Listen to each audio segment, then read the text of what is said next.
Hey there, let's talk about international strategies, international expansion strategies to supersize grow your business. Sharon Horne-Ellstrom here with Supersize Business, and today we are going to focus on 4 different possible international strategies that you could apply to help grow and build and supersize your business. Why would you want to do that? Number 1, you can reach new customers. You can reach customers you might not be able to reach otherwise. You can absolutely mitigate risks associated with going into and relying too heavily on a single market. So expansion is always a good idea. Once you establish yourself well in your first desired target market, target audience, it's time to expand and go into different audiences. And one of the ways you can do that is geographically by going into different countries.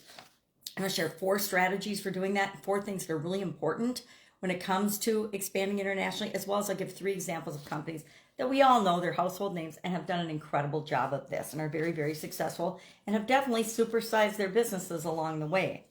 The first strategy we want to use, and with any strategy, it requires careful market research, right? It requires execution to ensure success. We can't just decide we're going to do something, jump into it with both feet, and then not do our homework and not plan, because if we don't, we're going to have surprises. I'll never forget one of my early corporate jobs was traveling to Mexico. And one of the things we need to consider when we're going into different countries is the language and the culture and the norms of that community in that particular geographic area. And the long O sound in the word focus does not translate and into Spanish. They use the sound. So when you say focus group, it becomes a naughty word, us group. And one of my first trips to Mexico City for our corporate office there, because we did expand internationally and we did have offices throughout the world for that particular corporation, was to sit in a meeting where the young lady leading it said F us over and over and over again, which again, in the United States, focus group is a really good thing and we know what it means. But it's one of those things that needed a different name when it was translated into a different language. That's a really simple example of some of the big mistakes corporations and businesses have made as they're expanding and growing into different companies by not doing their homework, by not considering the things that they do here and just thinking that they can overlay them in other countries. It does not work. So what are some of these strategies? Number 1, market research and analysis, right? We always have to do our homework. We have to evaluate the factors such as market size, growth potential, growth trends, competition. Just like we would here if we're expanding into another market, we need to especially do this research and homework in a foreign country or in another place. We need to know what the regulatory environment's like, because guess what? Just like different states and different municipalities have different rules for different type of businesses and industries here in America, every country has the same thing. We also have to take into account consumer preferences. Is what we are trying to share in another country, is it even appropriate for that culture, that environment? Is there a market for it there, etc.? The second strategy we want to make sure that we deploy and implement could be strategic partnerships and alliances. Why do we want to do that? We can have strategic partnerships and alliances for distribution, for manufacturing, for suppliers, for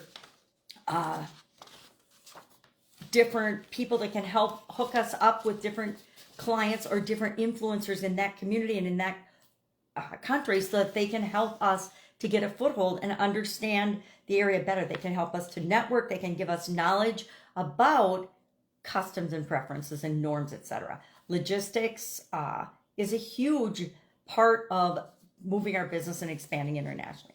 The third thing we need to do is localization of our products and services. We need to make sure that we address customer preferences, that we customize our products to meet the local preferences, to address language barriers. Just gave an example of what happens when you don't do that.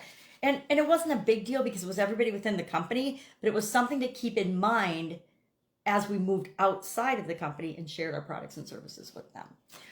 And adjusting prices and promotional marketing materials and things have to be taken into account when we're in different parts of the world than when we're just at home. And then finally, our 4th strategy is investment in infrastructure and talent. Sometimes you find when you expand into other countries, you need to create distribution centers. You need to have your own manufacturing facilities.